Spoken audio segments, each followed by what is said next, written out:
Oke pemirsa, kali ini kita akan membahas sebuah investasi Evis Heri ya. Evis Heri adalah sebuah perusahaan rintisan yang bergerak di bidang teknologi aquaculture.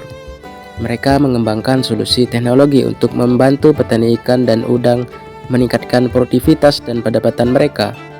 Namun pada tahun 2023 yang lalu, Evis Heri dilanda skandal keuangan yang melibatkan manipulasi keuangan dan transaksi palsu. Investigasi lebih lanjut mengungkapkan bahwa CEO, founder, dan mantan CEO Evis Heri, yaitu Gibran Huzaifa, telah membuat dua set buku akuntansi yang berbeda untuk menipu investor dan memperoleh pendanaan. Oleh karena itu, investasi pada Evis Heri saat ini dianggap berisiko tinggi. Berikut beberapa hal yang perlu dipertimbangkan sebelum berinvestasi pada Evis Heri. 1. Resiko keuangan. Skandal keuangan yang melibatkan manipulasi keuangan dan transaksi palsu dapat mempengaruhi keuangan perusahaan dan membuat investasi menjadi berisiko. 2. Kepatuhan regulasi. Evis Heri harus mematuhi regulasi keuangan dan industri aquaculture. Namun, skandal keuangan yang terjadi dapat mempengaruhi kemampuan perusahaan untuk mematuhi regulasi tersebut. 3. Reputasi perusahaan. Skandal keuangan yang melibatkan manipulasi keuangan dan transaksi palsu dapat mempengaruhi reputasi perusahaan dan membuat investor kehilangan kepercayaan. Dalam situasi seperti ini, sebaiknya Anda melakukan penelitian yang lebih lanjut dan mempertimbangkan beberapa opsi investasi lainnya yang lebih stabil dan berisiko rendah. Oke, kita akan membahas apa itu investasi dan Ponzi. Ponzi adalah skema penipuan keuangan yang melibatkan pengumpulan uang dari investor dengan janji keuntungan tinggi yang tidak realistis. Skema ini dinamakan dari nama Charles Ponzi, seorang penipu Italia Amerika yang populer pada awal abad ke-20.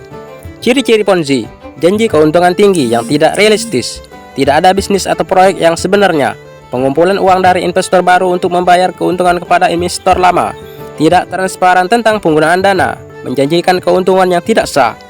Bagaimana Ponzi bekerja? Penipu mengumpulkan uang dari investor dengan janji keuntungan tinggi.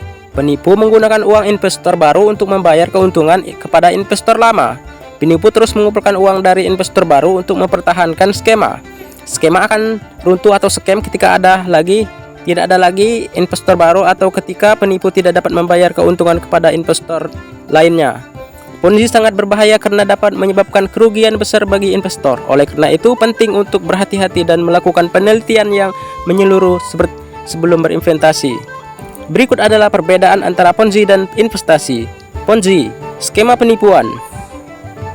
Tidak ada bisnis atau proyek, janji keuntungan tidak realistis, tidak transparan, bertujuan untuk menipu.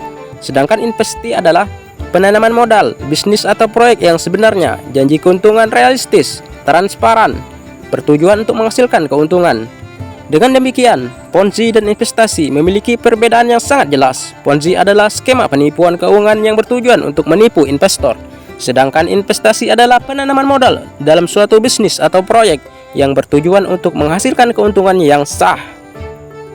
Dalam Islam, Ponzi dianggap sebagai tindakan yang haram dan dilarang karena melanggar beberapa prinsip dan larangan dalam syariah Islam. Berikut beberapa alasan mengapa Ponzi dianggap haram dalam Islam.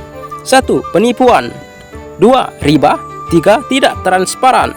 4. Mengambil harta orang lain tanpa izin. 5. Menyebabkan kerugian.